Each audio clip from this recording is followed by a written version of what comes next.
नमस्कार साथियों, आज हम पढ़ेंगे राज्यपाल। राज्यपाल के बारे में चैप्टर को अच्छे से समझने के लिए वीडियो को अंत तक जरूर देखें। आज के वीडियो में हम समझेंगे राज्य में राज्य स्तरीय प्रशासन, राज्य का राज्यपाल या राज्य की कार्यपालिका से। कार्यपालिका को मुख्यतः हम 4 भागों में बांट सकते हैं: राज्यपाल, मुख्यमंत्री, मंत्रिपरिषद और महाधिवक्ता। राज्यपाल से संबंधित चर्चा हम इस वीडियो में करेंगे। 2 नंबर पर है मुख्यमंत्री। मुख्यमंत्री के बारे में हम अगले वीडियो में जानेंगे। मंत्रिपरिषद, जिस प्रकार केंद्र में मंत्रिपरिषद का कार्य है, राज्य में भी मंत्रिपरिषद उसी प्रकार कार्य करती है। महाधिवक्ता, जिस प्रकार केंद्र में महान्यायवादी होता है, उसी तरह राज्य में महाधिवक्ता होता है। राज्य में महाधिवक्ता राज्य सरकार को कानूनी मामलों में सहायता करते हैं। राज्य की कार्यपालिका में हम आज अध्ययन करेंगे राज्यपाल। इस टॉपिक से संबंधित 1 या 2 प्रश्न हर प्रतियोगी परीक्षा में पूछे जाते हैं। केंद्र में जहाँ राष्ट्रपति, वहीं राज्य में राज्यपाल। तुलनात्मक दृष्टि से देखें तो केंद्र में राष्ट्रपति व राज्य में राज्यपाल की स्थिति मिलती जुलती है, पर इसमें कुछ भिन्नता है जिसे हम इस टॉपिक के माध्यम से समझेंगे। राज्यपाल से जुड़े हुए अनुच्छेद व बनने वाले ऑब्जेक्टिव की विस्तार से चर्चा इस वीडियो के माध्यम से करेंगे, जिससे कि आपकी जानकारी और ज़्यादा हो, बनने वाले हर ऑब्जेक्टिव का सही उत्तर दे सकें। तो चलिए अब शुरू करते हैं। राज्यपाल कार्यपालिका का प्रमुख होता है तथा संवैधानिक प्रमुख भी होता है, जबकि वास्तविक प्रमुख मुख्यमंत्री होता है। अगर प्रश्न में कार्यपालिका का प्रमुख या संवैधानिक प्रमुख पूछा जाए तो राज्यपाल ही उत्तर देना है। वहीं अगर वास्तविक प्रमुख पूछा जाए तो वो मुख्यमंत्री होता है। आइए अब जानते हैं राज्य की कार्यपालिका प्रमुख से संबंधित अनुच्छेदों के बारे में। अनुच्छेद 152, अनुच्छेद 152 व अनुच्छेद 153, इन दोनों को हम एक साथ याद करेंगे। 152 राज्यपाल के पद का विवरण करता है। अनुच्छेद 153 राज्यों के लिए राज्यपाल। 2 या 2 से अधिक राज्यों के लिए एक राज्यपाल हो सकता है। ये व्यवस्था 7वें संविधान संशोधन 1956 के द्वारा की गई। इन दोनों अनुच्छेदों को हम एक साथ याद करेंगे। 152 राज्य में राज्यपाल का पद तथा 153 में 2 या 2 से अधिक राज्यों के लिए एक राज्यपाल की नियुक्ति। अनुच्छेद 154 व 155 में हम पढ़ेंगे।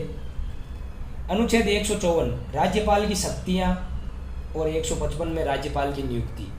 अनुच्छेद 154 राज्यपाल की शक्तियाँ एवं कार्य। राज्यपाल की शक्तियों को कई भागों में विभाजित किया जा सकता है, जैसे कार्यकारी शक्ति, विधायी शक्ति, न्यायिक शक्ति आदि। अगर राष्ट्रपति से तुलना करें तो कुछ शक्तियाँ इन्हें नहीं प्राप्त है, जैसे विदेशी स्तर से संबंधित शक्ति, सैन्य शक्ति, आपातकाल से संबंधित शक्ति, मृत्युदंड से संबंधित शक्ति आदि। इन शक्तियों का प्रयोग राज्यपाल स्वयं या अपने अधीनस्थों या मंत्रियों के द्वारा कर सकते हैं। इन शक्तियों से संबंधित हम आगे चर्चा करेंगे। अब अनुच्छेद 155 नियुक्ति। राज्यपाल की नियुक्ति अनुच्छेद 155 के तहत राष्ट्रपति के द्वारा की जाती है, जो केंद्र सरकार की सलाह पर की जाती है। इसी कारण बहुत से राज्यों में तनाव की स्थिति पैदा होती है। उदाहरण के तौर पर हाल ही के दिनों में बंगाल में जो नजर आ रहा है, बंगाल के राज्यपाल जगदीप धनखड़ तथा मुख्यमंत्री ममता बनर्जी के बीच विवादों की खबरें आए दिन अखबार की सुर्खियां बनती है। यही कारण है कि राष्ट्रपति जो नियुक्त करते हैं वे उनकी खुद की स्वेच्छा न होकर मंत्रिपरिषद अर्थात केंद्र सरकार की ओर से एक सलाह के तौर पर जो नाम दिया जाता है उसे ही नियुक्त किया जाता है। इसमें 2 लाइन के ऑब्जेक्टिव आपको याद रखने हैं। राज्यपाल की नियुक्ति कौन करता है? तो उत्तर होगा राष्ट्रपति। किस अनुच्छेद के तहत? 155 के तहत। किसकी सलाह से? केंद्र सरकार या मंत्रिपरिषद की सलाह पर। अब आते हैं अनुच्छेद 156 पर, राज्यपाल के कार्यकाल के बारे में। यहाँ से बनने वाले प्रश्न कंफ्यूज करने वाले होते हैं। साधारणतया राज्यपाल का कार्यकाल 5 वर्ष का होता है, लेकिन यहाँ पर एक शब्द इस्तेमाल किया गया है कि राज्यपाल जो होंगे वे राष्ट्रपति के प्रसाद पर्यंत ही पद पर बने रहेंगे। राष्ट्रपति की इच्छा अनुसार ही वे पद पर बने रह सकते हैं। राज्यपाल को हटाने की कोई विशेष प्रथा नहीं है। जब राष्ट्रपति कहेंगे वे अपना त्याग पत्र सौंप देंगे। यदि प्रश्न में 5 वर्ष, 6 वर्ष या 10 वर्ष पूछा जाए तो आपका उत्तर 5 वर्ष होगा, और इन्हीं विकल्पों में राष्ट्रपति के प्रसाद पर्यंत को भी जोड़ दिया जाए तो पहला उत्तर यही होगा, राष्ट्रपति के प्रसाद पर्यंत अर्थात इच्छा अनुसार। आप खुद सोचिए कि ऐसा क्यों होता है। मान लिया जाए केंद्र में सरकार बदल जाए तो वे राज्यों में राज्यपाल अपने अनुसार व्यक्तियों को राज्यपाल के तौर पर भेजना शुरू करती है। तो ऐसे में अगर 5 साल के लिए फिक्स हो जाए तो एक परेशानी हो सकती है।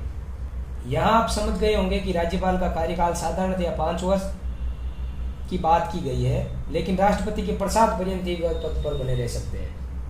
अनुच्छेद 157 व 158 में योग्यता एवं राज्यपाल पद के लिए शर्तों से संबंधित बात की गई है। योग्यता के लिए 4 कंडीशन है। वे भारत के नागरिक हो, 35 वर्ष की आयु पूर्ण कर चुके हो, लाभ के पद पर न हो अर्थात सरकारी सेवा में नहीं होना चाहिए। चौथा है कि संसद अर्थात राज्यसभा व लोकसभा, विधानमंडल अर्थात विधानसभा व विधान परिषद का सदस्य नहीं होना चाहिए। अगर वे संसद व विधानमंडल का सदस्य है तो राज्यपाल का पद ग्रहण करने की तिथि से उनका संसद व विधानमंडल का पद रिक्त हो जाएगा। यानी आप सांसद या विधायक रहते हुए राज्यपाल नहीं बन सकते, इस पद से आपको हटना पड़ेगा।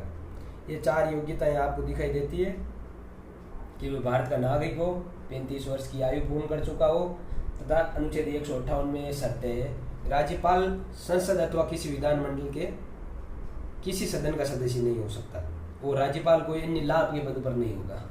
यह अनुच्छेद 158 में हो गई 2 बातें, और 35 वर्ष की आयु तथा भारत का नागरिक हो यह अनुच्छेद 157 में हो गई। अनुच्छेद 158 में 2 बातों का और उल्लेख किया गया है, जिसमें राज्यपाल को निःशुल्क आवास, वेतन भत्ते आदि जो मिलते हैं वो, और राज्यपाल का वेतन। वर्तमान में राज्यपाल का वेतन 3.50 लाख यानी 3.5 लाख रुपए प्रति माह है, जो राज्य की संचित निधि से दिए जाते हैं। अब आता है अनुच्छेद 159 शपथ। राज्यपाल अपने कार्य के रूप में शपथ लेते हैं। राज्यपाल को शपथ उच्च न्यायालय के मुख्य न्यायाधीश दिलाते हैं। इससे एक प्रश्न ये बनता है कि राज्यपाल को शपथ कौन दिलाते हैं, तो मुख्य न्यायाधीश हो गया। अब देखिए, अगर राज्यपाल नियुक्त होकर राज्य में आएगा तो मुख्यमंत्री तो उससे जूनियर है, वो शपथ दिला नहीं सकता, तो शपथ दिलाएगा कौन? राज्यपाल को मुख्य न्यायाधीश ही शपथ दिलाते हैं। अनुच्छेद 159 राज्यपाल को शपथ कौन दिलाएंगे? मुख्य न्यायाधीश। अनुच्छेद 160 क्या कहता है? अनुच्छेद 160 कि कुछ आकस्मिकताओं में राज्यपाल के कर्तव्यों का निर्वहन। अभी तक जो हमने अनुच्छेद पढ़े हैं और आगे जो अनुच्छेद पढ़ेंगे, इनके अलावा किसी आकस्मिक स्थिति में राष्ट्रपति को लगता है कि ये बात ऊपर वर्णित अनुच्छेदों में नहीं है, तो वे राज्यपाल के कर्तव्यों के निर्वहन के लिए ऐसा उपबंध बना सकता है जो वे ठीक समझता है। अनुच्छेद 161 राज्यपाल को अपराध के संबंध में क्षमादान की शक्ति। राज्यपाल किसी अपराधी व्यक्ति के दंड को क्षमा कर सकता है, उसको कम कर सकता है, उस पर रोक लगा सकता है, लेकिन राज्यपाल को मृत्युदंड के मामले में अगर हाईकोर्ट ने दोषी को मृत्युदंड दिया है तो क्षमादान की शक्ति प्राप्त नहीं है। ये शक्ति केवल राष्ट्रपति के पास है। राज्यपाल को सेना न्यायालय के द्वारा दिए गए दंड को भी क्षमादान की शक्ति प्राप्त नहीं है। ये 2 सीमाएं हैं। अब अनुच्छेद 154 को हम विस्तार से पढ़ेंगे। राज्य की कार्यपालिका शक्ति में ही ये सब बातें हैं। अनुच्छेद 162 राज्य की कार्यपालिका शक्ति का विस्तार। अनुच्छेद 163 राज्यपाल को सहायता और सलाह देने के लिए मंत्रिपरिषद। राज्यपाल की सहायता और सलाह के लिए एक मंत्रिपरिषद होगी जिसका मुखिया मुख्यमंत्री होगा। ये तो जाहिर सी बात है कि राज्यपाल जो भी कार्य करेगा वो मुख्यमंत्री और मंत्रिपरिषद की सलाह के बिना नहीं कर सकता। मंत्रियों के बारे में अन्य उपबंध। अनुच्छेद 164 मुख्यमंत्री की नियुक्ति है जो राज्यपाल करेगा तथा अन्य मंत्रियों की नियुक्ति राज्यपाल के द्वारा मुख्यमंत्री की सलाह पर की जाती है। मंत्री राज्यपाल के प्रसाद पर्यंत अपने पद पर बने रहते हैं, अर्थात राज्यपाल की इच्छा अनुसार जब मुख्यमंत्री चाहेगा तब तक मंत्री पद पर बने रहेंगे। सीधी सी बात यह है। अब एक सवाल यहां से भी बनता है कि मंत्रिपरिषद किसके प्रति सामूहिक रूप से उत्तरदायी है? मंत्रिपरिषद राज्य की विधानसभा के प्रति सामूहिक रूप से उत्तरदायी है। मंत्री तथा मुख्यमंत्री को राज्यपाल पद तथा गोपनीयता की शपथ दिलाते हैं। केवल संसदीय सचिव ही ऐसे हैं जिनको शपथ मुख्यमंत्री दिलाते हैं। अगर किसी को मंत्री बना दिया और वो राज्य विधानमंडल का सदस्य नहीं है तो 6 माह के अंदर अंदर उसे राज्य विधानमंडल का सदस्यता लेनी होगी। जैसा कि अभी बंगाल में हो रहा है, मुख्यमंत्री ममता बनर्जी जो अभी विधानमंडल के किसी सदन की सदस्य नहीं है, जो अभी भवानीपुर में चुनाव हो रहे हैं। राज्य का महाधिवक्ता अनुच्छेद 165 एडवोकेट जनरल। राज्य के महाधिवक्ता की नियुक्ति राज्यपाल करेगा। महाधिवक्ता के लिए योग्यता यह होनी चाहिए कि वो मुख्य न्यायालय के न्यायाधीश नियुक्त होने की योग्यता रखता हो। महाधिवक्ता वो है जो राज्य सरकार को कानूनी सलाह देता है। जैसे महाधिवक्ता की नियुक्ति कौन करता है, तो राज्यपाल। जहां केंद्र सरकार में अटॉर्नी जनरल है, वहीं राज्य में एडवोकेट जनरल का पद है। अनुच्छेद 166, राज्य की सरकार के जितने भी कार्य किए जाएंगे वो राज्यपाल के नाम से किए जाएंगे, यही कहता है अनुच्छेद 166। अनुच्छेद 167, मुख्यमंत्री के कर्तव्य, जो मुख्यमंत्री के चैप्टर में विस्तार से पढ़ेंगे। अनुच्छेद 168 में राज्य विधान मंडलों का गठन से संबंधित है। अनुच्छेद 171, राज्य विधान परिषद में, जो राजस्थान में राज्य विधान परिषद नहीं है, राज्यपाल विधान परिषद के 1/6 सदस्य, जिनमें साहित्य, विज्ञान, कला, समाज सेवा तथा व्यवहारिक ज्ञान का अनुभव हो, उन लोगों को, इसमें सहकारिता नहीं है, सहकारिता आंदोलन से जुड़े हुए व्यक्तियों को राज्यपाल विधान परिषद के लिए नामित नहीं कर सकता है। राजस्थान में फिलहाल राज्य विधान परिषद नहीं है। अनुच्छेद 174, राज्य के विधानमंडल के सत्र, सत्रावसान और विघटन से संबंधित है। राज्यपाल समय समय पर विधानमंडल का अधिवेशन बुलाएगा, जिसमें 2 अधिवेशनों के बीच 6 माह से ज्यादा का अंतर नहीं होना चाहिए। अनुच्छेद 175, सदन में अभिभाषण तथा संदेश भेजने का राज्यपाल को अधिकार है। अभिभाषण क्या है? मुख्यमंत्री अपने कार्यों का, अभिभाषण से तात्पर्य मुख्यमंत्री के द्वारा लिख कर दिए गए भाषण को सदन में पढ़कर राज्यपाल के द्वारा जो बताया जाता है वो अभिभाषण कहलाता है। सीधी सी बात यह है। अनुच्छेद 176 में राज्यपाल दोनों विधान परिषद तथा विधानसभा दोनों का संयुक्त अधिवेशन बुलाकर अभिभाषण कर सकता है। अनुच्छेद 200 में याद रखने योग्य बात यह है कि राज्य विधानमंडल के किसी विधेयक को राज्यपाल राष्ट्रपति की स्वीकृति के लिए अपने पास रख सकता है। अनुच्छेद 201 में जो विधेयक राज्यपाल को राष्ट्रपति के लिए आरक्षित है, उन्हें पुनर्विचार के लिए लौटाने की शक्ति है। अनुच्छेद 202 में राज्यपाल के द्वारा वार्षिक वित्तीय विवरण पेश किया जाता है। अनुच्छेद 203, राज्यपाल की संस्तुति पर अनुदान की मांग पेश की जा सकती है। अनुच्छेद 213, राज्यपाल को अध्यादेश जारी करने का अधिकार। विधानमंडल के विराम काल में राज्यपाल अध्यादेश जारी कर सकता है। परीक्षा की दृष्टि से महत्वपूर्ण है अनुच्छेद 333। क्या कहता है 333? यदि राज्यपाल को लगे कि आंग्ल भारतीय समुदाय का प्रतिनिधित्व राज्य विधानसभा में नहीं है, तो वह एक सदस्य का नाम निर्देशित कर सकता है, पर अब ऐसा नहीं है। संविधान के 104वें संविधान संशोधन अधिनियम 2019 के द्वारा अनुच्छेद 333 को समाप्त कर दिया गया था। 104वें संविधान संशोधन अधिनियम 2019 के द्वारा अगले 10 वर्षों के लिए समाप्त कर दिया गया है। क्या है 104वां संविधान संशोधन अधिनियम? आइए जानते हैं इसके बारे में। संविधान संशोधन अधिनियम 104 126वां संविधान संशोधन विधेयक है, जो 2019 में लोकसभा में पेश हुआ। 104वां संविधान संशोधन अधिनियम अनुच्छेद 334 में संशोधन करता है।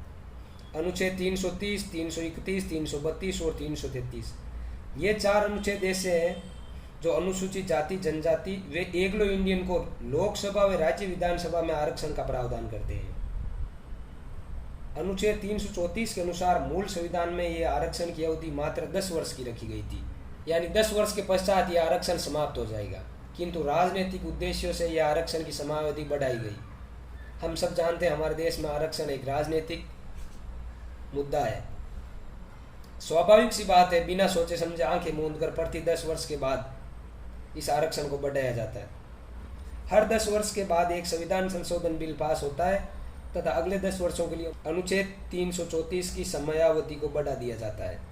लेकिन इस बार परंपरा के विपरीत थोड़ा सा परिवर्तन आया है। परिवर्तन क्या किया गया है? यह आरक्षण केवल अनुसूचित जाति व जनजाति के लिए बढ़ाया गया है। एंग्लो इंडियन के लिए अगले 10 वर्षों के लिए आरक्षण नहीं बढ़ाया गया है, अर्थात समाप्त कर दिया गया है। कौन है एंग्लो इंडियन, आंग्ल भारतीय? आइए जानते हैं। ईस्ट इंडिया कंपनी के शासन के दौरान जो ब्रिटिश अधिकारी या नागरिक भारत में निवास करने लगे और 1947 के बाद भी वे भारत में ही रहे, उन्हें एंग्लो इंडियन कहा जाता है। अब अंग्रेज तो भारत छोड़कर जा रहे थे, पर उन्हें लगा कि हमारी औलादें इसी तरह भारत की सरकार में अपना प्रतिनिधित्व करती रहे। ये बात समझने के लिए हमें 70 साल लग गए। स्थिति ऐसी थी कि लोकसभा व राज्य विधानसभा में एंग्लो इंडियन सदस्यों को ढूंढना पड़ता था कि विराजिए साहब।